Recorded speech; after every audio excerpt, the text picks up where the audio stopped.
Hello दोस्तों, loco pilot की पाठशाला में आप सभी का हार्दिक स्वागत है। वीडियो अगर अच्छा लगे तो चैनल को सब्सक्राइब, वीडियो को लाइक व शेयर जरूर करें। साथ ही बेल आइकन प्रेस कर दीजिए जिससे आने वाले नोटिफिकेशन आप तक पहुंच सके। आज हम बात करेंगे डॉक्यूमेंट वेरिफिकेशन की। जो एएलपी 2024 का जो डॉक्यूमेंट वेरिफिकेशन है, उसकी जो 5 स्टेज है, जिसमें आपका सिलेक्शन फाइनल तभी माना जाएगा जो ये 5 स्टेज पास कर लो। सबसे पहले CBT 1, CBT 2, psycho, document verification और मेडिकल। जिन लोगों को मेडिकल के रिगार्डिंग वीडियो चाहिए वो मेरे डिस्क्रिप्शन बॉक्स में 2 वीडियो अपलोडेड है, जिसमें एक तो है जो मेरा खुद का जो पर्सनल एक्सपीरियंस है मेडिकल के रिगार्डिंग, उसको अपलोड किया गया है। दूसरा है आई को कैसे इम्प्रूवमेंट किया जा सके। ये दोनों वीडियो आपके लिए बहुत ही यूज़फुल होंगे और आप इन दोनों वीडियो को भी देखिए। और अब बात करते हैं डॉक्यूमेंट वेरिफिकेशन की। डॉक्यूमेंट वेरिफिकेशन आपके 2 बार होंगे। आप कहोगे 2 बार कैसे होंगे, अभी बताते हैं। डॉक्यूमेंट वेरिफिकेशन, पहला जो डॉक्यूमेंट वेरिफिकेशन है वो लेगा आपको आरआरबी। आरआरबी जब आपको बुलाएगा, आपको ओरिजिनल डॉक्यूमेंट आपके साथ में लेकर जाना है और वहाँ पर आरआरबी वाले आपके ओरिजिनल डॉक्यूमेंट को केवल चेक करेंगे, वो अपने पास में नहीं रखेंगे। केवल आपके ओरिजिनल डॉक्यूमेंट चेक होंगे और उसकी 2 फोटोकॉपी, 2 जेरॉक्स कॉपी आपको वहाँ सबमिट करवानी पड़ेगी। ठीक है। और दूसरा दूसरा डॉक्यूमेंट वेरिफिकेशन जब होगा जब आपका मेडिकल होगा, उसके बाद में जॉइनिंग आ जाएगी और जॉइनिंग के बाद में आपके जो डिवीजन अलॉट हो जाएंगे, तो उस जहाँ पर आपको जो डिवीजन मिला है उस डिवीजन में आपका डॉक्यूमेंट वेरिफिकेशन होगा। वहाँ पर भी आपका जो डॉक्यूमेंट है वो चेक किया जाएगा और वो अपने पास रख लेंगे।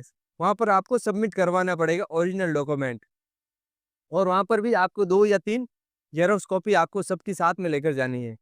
तो और हाँ, उसमें 2 या 3 महीने या 4 महीने वो अपने पास में रखेंगे ओरिजिनल डॉक्यूमेंट। फिर आप जब भी चाहें उनको वापस अपने पास ले सकते हैं। उसके लिए एक एप्लीकेशन लगती है बस, तो आपको ओरिजिनल डॉक्यूमेंट वापस दे देंगे। ठीक है। ये तो हो गई बात ये इसकी डॉक्यूमेंट की।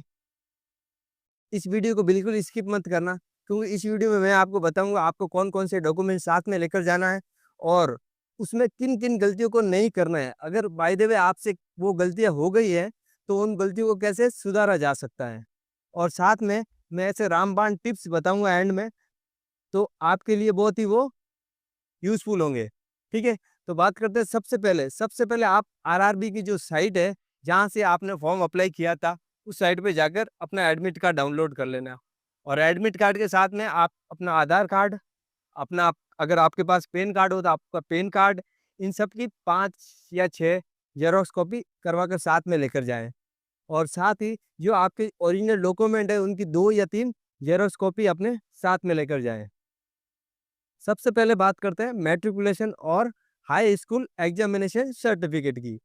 इन दोनों में सबसे पहले आपके वो यही देखते हैं कि उसमें आपका नाम, पिताजी का नाम, अगर स्पेस है तो स्पेस उसमें है कि नहीं है, और आपकी डेट ऑफ बर्थ जो आपने एग्जाम में जब फिलअप किया था वो, और आपकी जो 10th और उसका सर्टिफिकेट में ये दोनों सेम है कि नहीं है, ये आपके वहाँ चेक किया जाता है।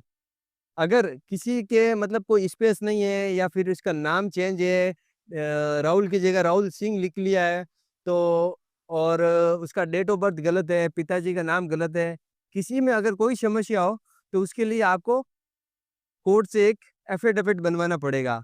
उसमें आपको ये लिखना पड़ेगा कि मैंने ये गलती की इसमें, और ये आदमी दोनों आदमी सेम ही है।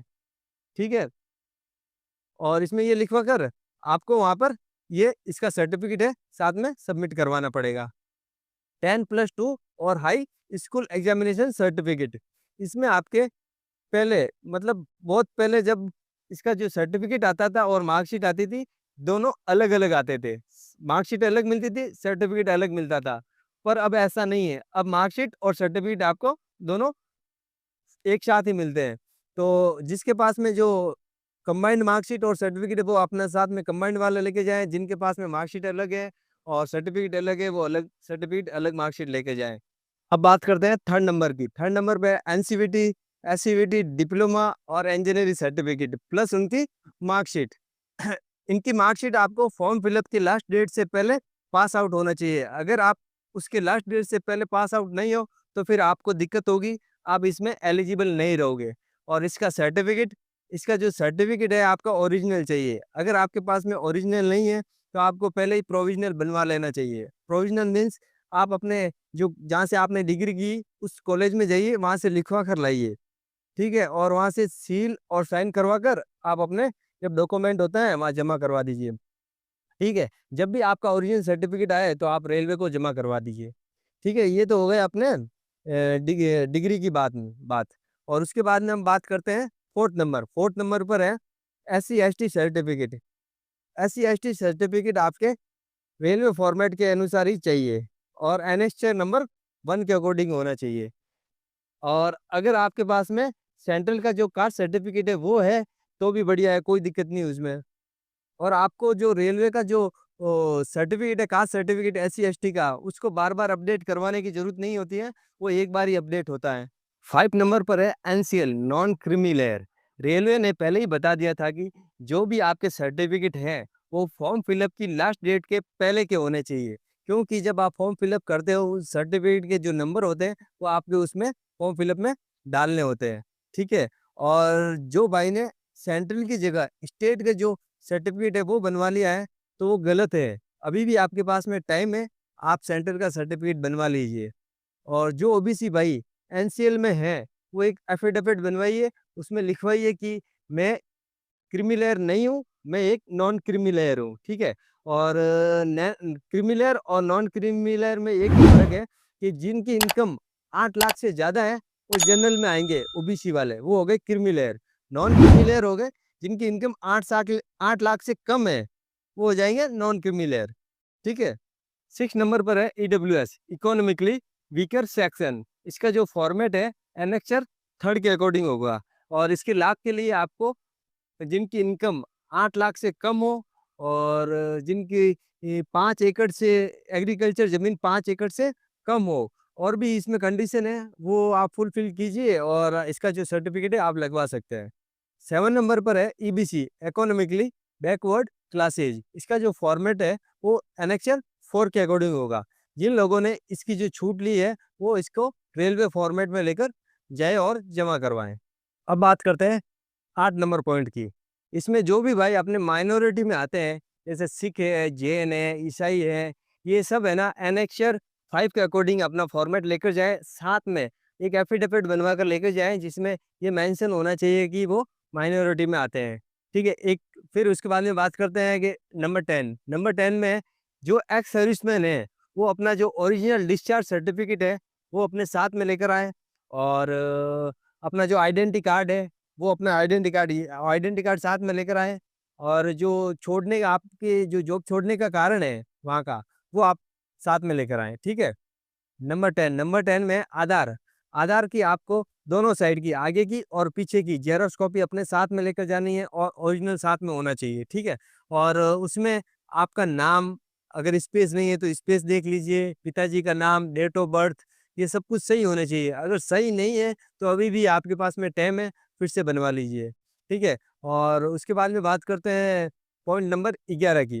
11 नंबर में है एनओसी, नो ऑब्जेक्शन सर्टिफिकेट। अगर आप पहले कोई गवर्नमेंट जॉब कर रहे हो, तो आपको वहाँ से एनओसी लानी पड़ेगी। वहाँ से उस डिपार्टमेंट से नो ऑब्जेक्शन सर्टिफिकेट लाना पड़ेगा और रेलवे में जमा करवाना पड़ेगा। हमारे साथ में एक लड़का था, जिसने फॉर्म फिलअप के समय तो यस कर दिया था उसमें कि भई मैं गवर्नमेंट जॉब करता हूँ। फिर जब उसका डॉक्यूमेंट वेरिफ़िकेशन हुआ तो उसने बोला कि मेरे पास तो नहीं है एनओसी। तो उसको बोला गया कि आप अपनी एनओसी लेकर आना, जॉइनिंग हो उससे पहले आप अपनी एनओसी लेकर आना, ठीक है? तभी आपकी जॉइनिंग होगी।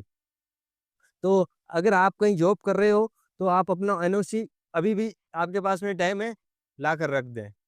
12 नंबर पॉइंट में है, अगर किसी भाई ने अपना नाम चेंज करवाया है, जैसे राहुल की जगह संदीप करवाया है, मुकेश की जगह रवि करवाया है, तो अपने साथ में लीगल डॉक्यूमेंट सर्टिफिकेट साथ में लेकर आएँ। और जो भाई 13 नंबर पॉइंट में जो भाई जम्मू कश्मीर से हैं, वो अपना जम्मू कश्मीर का मूल निवास साथ में लेकर आएँ, ठीक है?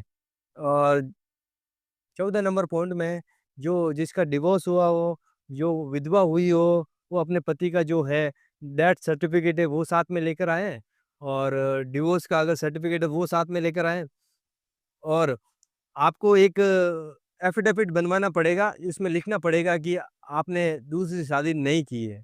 आपके पास में सेमेस्टर वाइज़ मार्कशीट होनी चाहिए। अगर आपके जो फॉर्म की जो क्लोजिंग डेट है, उससे पहले अगर आपके सेमेस्टर वाइज़ मार्कशीट इश्यू हो चुकी है, तो फिर आपको लानी पड़ेगी। अगर आपको इश्यू नहीं हुई है और आपके पास में फाइनल मार्कशीट है, उसमें जो भी सेमेस्टर के जो मार्क्स है, उसमें मेंशन है, तो फिर आपके वो चल जाएगी। ठीक है? और आपके जो फ़ोटो है वो 8 होने चाहिए, 8 फ़ोटो चाहिए आपके लेटेस्ट वाले। अगर पुराने आपके पास में पड़े हैं तो और भी अच्छी बात है। अब बात करते हैं टिप्स की। सबसे पहले नंबर पर है, आप अपने पास में जो ओरिजिनल डॉक्यूमेंट है उसके 4 सेट बनवाइए, जिसमें 2 तो हो सेल्फ अटेस्टेड और 2 हो without self attested. Without self attested आप उनके सामने कर सकते हैं अटेस्टेड। वो बोले कि नहीं हमारे सामने ही करने हैं, तो फिर आपके पास में होना भी तो चाहिए और 2 करके ले जाइए घर से। और उसके बाद में आपके पास में अगर कोई फर्जी डिग्री है तो मतलब ऐसा काम कीजिए ही मत, फर्जीवाड़ा कीजिए मत। आज का टाइम ऑनलाइन है, ऑनलाइन ज़माने में सब पता चल जाता है।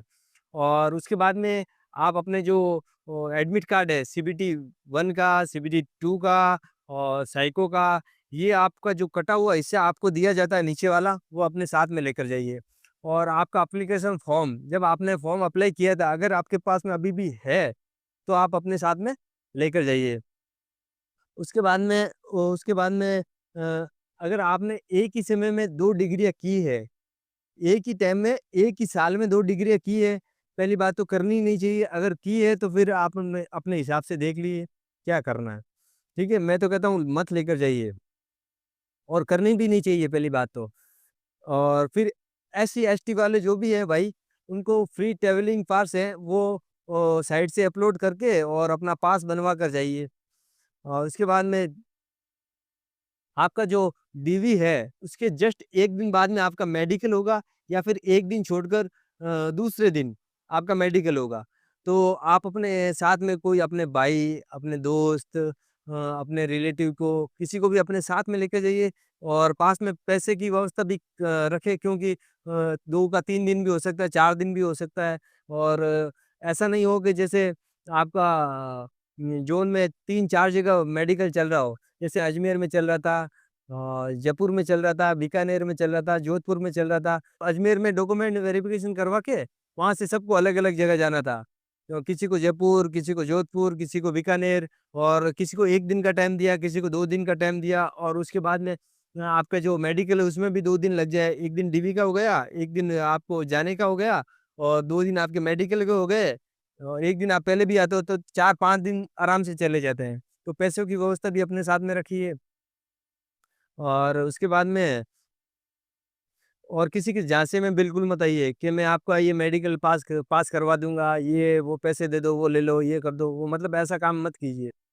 और डिस्क्रिप्शन में मेडिकल रिगार्डिंग 2 वीडियो हैं, आप उनको ज़रूर देखिए, आपके लिए बहुत काम के हैं और अगर आपको इसके बाद में भी डॉक्यूमेंट में, मेडिकल में अगर कोई परेशानी हो, तो आप मुझे कमेंट कीजिए, मैं आपका जवाब ज़रूर दूँगा।